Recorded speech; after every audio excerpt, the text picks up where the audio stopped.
अनुशासन बनाने में जैसे भी प्रिंसिपल सर ने ओम प्रकाश जी की ड्यूटी लगाई तो इन्होंने उसको बखूबी निभाया। तो प्रदीप जी ने भी बताया कि विदाई समारोह एक खुशी का पल भी होता है, क्योंकि व्यक्ति अपनी सेवाएं और सबसे बड़ी बात स्कूल में सेवाएं देना, क्योंकि स्कूल जो है वो दुनिया की सबसे बड़ी संस्था है। स्कूल से बड़ी संस्था दुनिया में कोई भी नहीं है। स्कूल ही मंदिर, क्योंकि स्कूल से ही हम सब, चाहे ओम प्रकाश जी हैं, चाहे अन्य स्टाफ हमारे बीच में बैठा है, सब हम स्कूल से ही पढ़कर आए। तो दो चार बातें जो मैंने सुबह मेहता जी का फोन आया हुआ था कि आप आए थे स्कूल में, तो मैं कुछ सर्च कर रहा था, कुछ कोशिश कर रहा था कि ओम प्रकाश जी के बारे में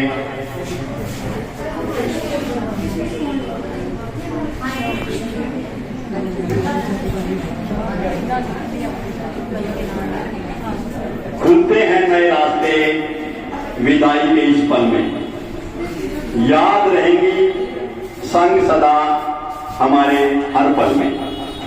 नई मंजिलों की ओर कदम बढ़ाना तुम, हर सफलता तुम्हें मिले ऐसा मुकाम पाना तुम। विदाई के इस मोड़ पर आंखें नम सी हैं, संग बिताए वो लम्हे आज भी संग है।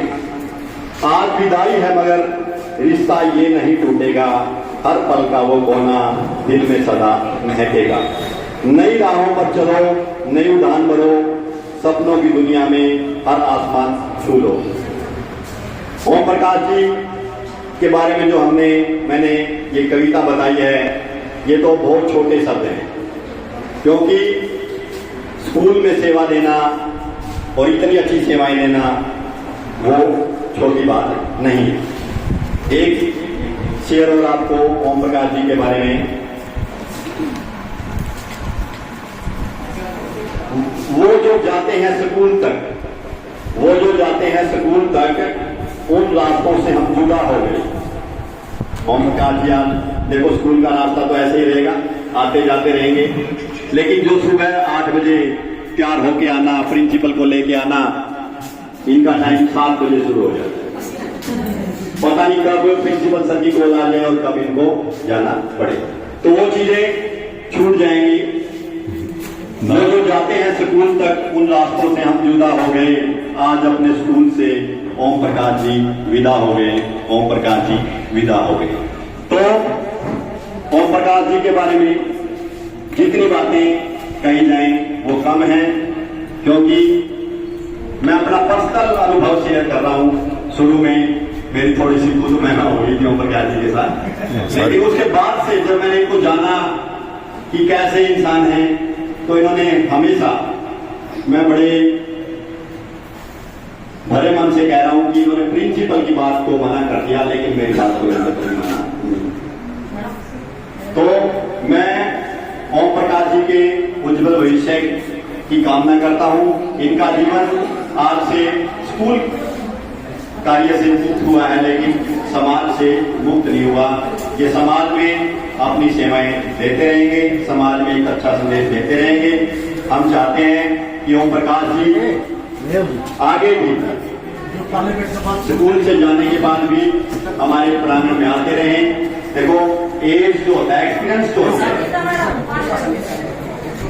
एक्सपीरियंस बहुत महत्व रखता है, क्योंकि एक्सपीरियंस के दम पर ही व्यक्ति आगे बढ़ता है। आप कितनी भी पढ़ाई कर लो, कितने भी आगे चले जाओ, लेकिन एक एक्सपीरियंस इनका 92 से लेकर आज तक का स्कूल का एक्सपीरियंस है जो हमें सिखाता रहेगा। तो मैं आज इस विदाई समारोह में ओम प्रकाश जी को बहुत बहुत शुभकामनाएं देता हूं कि इनका जीवन लंबा हो, स्वस्थ हो और आगे भी ये इस तरह ही इस तरह से स्कूल में कार्य करते रहे हैं, अपने पारिवारिक और सामाजिक दायित्व निभाते रहे।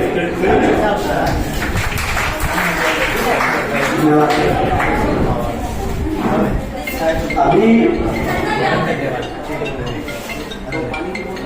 ओम प्रकाश जी की आवाज की बात हो रही थी, लेकिन मैं तो इस आवाज में खासे तो ढूंढ लेता हूँ, क्योंकि जब मेरे को कभी ओम प्रकाश जी को ढूंढना होता था तो ये पूछना नहीं पड़ता था कि ओम प्रकाश जी कायम आवाज सुन के पता लगा देता था कि वहां बैठे हैं। तो खड़क आवाज का भी अपना ही मजा है, तो बड़ा जबरदस्त है। तो एक वाक्य और इसके बारे में बड़ा गजब है। कहते कि एक बार ये एसडीएम के पास चले गए किसी काम को लेके, और अपनी कड़क आवाज में बड़ी जबरदस्त बात कर रहे थे। तो एसडीएम साहब कोई मीटिंग ले रहे थे, तो उनकी आवाज सुन के एसडीएम साहब ने उनको अंदर बुला लिया। तो एसडीएम साहब ने पूछा कि कौन है? इसने कहा कि मैं एमएलए हूँ। तो एसडीएम साहब ने कहा कि तुम एलए नहीं एमएलए होना चाहिए। तो मैं मंदिर काम करता हूँ कि कोई एसडीएम की जो बात हो जाए, अब इतनी कड़क आवाज है तो उसका फायदा उठाए और एमएलए भी बन जाए भविष्य के। उसके बाद मैं हमारे साथी श्री आरपी वर्मा सर को मंच पर आमंत्रित करना चाहूंगा कि वो ओम प्रकाश जी व उनके साथ जो आए हैं उनके लिए दो शब्द साझा करें। श्री आरपी सिंह।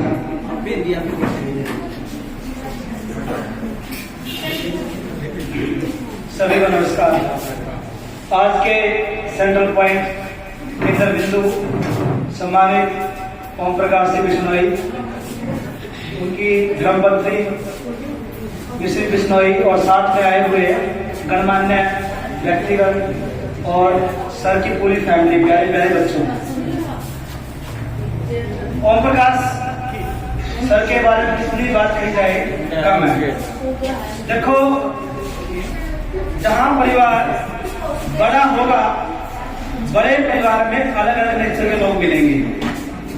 और ओम प्रकाश जी के बारे में जैसे बताया अभी कि ये मन से बहुत अच्छे हैं, दिल से बहुत अच्छे हैं। आवाज तो हो सकता है कोई हाइपर हो जाए, कुछ कह दे। और इनकी सबसे बड़ी क्वालिटी जो मुझे अच्छी लगी कि गवर्नमेंट एम्प्लॉइज होते हुए उन्होंने अपने सारे बच्चों को यहाँ एडमिशन करवाया है। देखो, सर के लिए ताली होनी चाहिए, सर की गुड़िया यहाँ पढ़ के गई है। अगर हम ये देखें कि हम एम्प्लॉइज हैं, हमारे बच्चे क्या यहाँ पढ़ रहे हैं। शुरू में आए तो उन्होंने बताया कि मेरी गुड़िया ये है, ये पढ़ रही है, खाना रखना। मैंने कहा सर देखो, बच्चे सारे नहीं है, बाकी ये बहुत अच्छी बात है कि आपके बच्चे गवर्नमेंट स्कूल में पढ़ रहे हैं और आपने विश्वास दिखाया है। और ये कई बार बोलते थे, देखो स्टाफ के बारे में कि बहुत लैबोरेटरी स्टाफ है, सभी अच्छा काम करवाते हैं। और बात सर के मन की है, इन्होंने मन से किसी के अपनी बुराई नहीं रखी, क्योंकि देखो आदमी के विचारों से पता लग जाता है। एक बार ऊंचा बोल दिया, क्योंकि आवाज ही ऐसी रहती है। क्योंकि हम जैसे ग्रामीण अंचल से हम फील नहीं करते, कई फील कर जाते हैं ऐसे बोलते, ऐसा नहीं है। बिल्कुल मन के बिल्कुल साफ, और इनके अंदर की जो अच्छाई है वो टाइम टू टाइम हमें देखने को मिलती। तो मैं तो सर से इस विदाई समारोह में यही अपेक्षा करता हूं कि आगे भी ये समाज के काम है या स्कूल का कोई काम है वो करते रहे। देखो, विदा होना देखो बहुत बड़ा पॉइंट होता है, और इतनी लंबी दौड़ करके आई थिंक 32 साल से 33 साल के लोग इतनी बड़ी दौड़ करना, मेरे फादर की भी जॉब इतनी थी, तो इतनी बड़ी जॉब बिना किसी कंट्रोवर्सी के, कोई कंट्रोवर्सी नहीं, कोई भी मतलब कह सकते हैं ऐसा स्टिग्मा नहीं, इतनी लंबी जॉब करके गए हैं, बहुत बड़ी बात है। और कुशलतापूर्वक गए हैं, और अलग अलग प्रकार के स्टाफ आए, उनके साथ इनका मेल जोल रहना याद रहेगा वो। और मैं भगवान से ये प्रार्थना करता हूँ कि सर का स्वास्थ्य अच्छा रहे, और जो बच्चे हैं सर के बुलंदियों में पहुंचने का भविष्य उज्जवल रहे, और साथ में इनके जो धर्मपत्नी है उनका स्वास्थ्य भी अच्छा रहे। और इन्हीं शब्दों के साथ सर को बहुत बहुत धन्यवाद। Thank you.